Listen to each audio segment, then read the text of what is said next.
আসসালামু আলাইকুম। সবাইকে রামাদান মোবারক। রমজানের অনেক অনেক শুভেচ্ছা। এই ভিডিওটা রোজার কিছুদিন আগেকার। বাসাতে ফুপুর আসছিল, তো সবাই মিলে পিঠা নিয়ে বসেছিলাম, মানে পিঠা বানানোর জন্য বসেছিলাম। অনেক দিন পিঠা খাওয়া হয় না, আর শীতের মধ্যে এই পিঠাটা আমাদের খাওয়া হয়নি। এটাকে আমরা তেলে ভাজা পিঠা বলি বা ভাজি পিঠা বলি।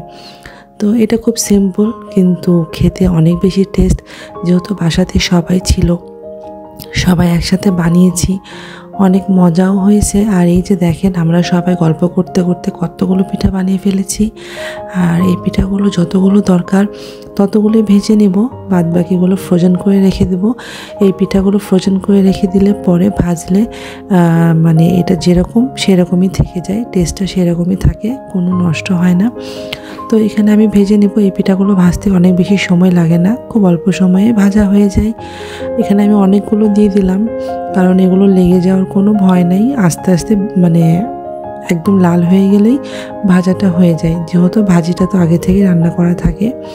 তো অনেকগুলো পিঠা ভাজা হয়ে গেল। আর পিঠাগুলো দেখেন কত সুন্দর করে একদম লাল লাল মুচমুচে করে ভেজে নিয়েছি।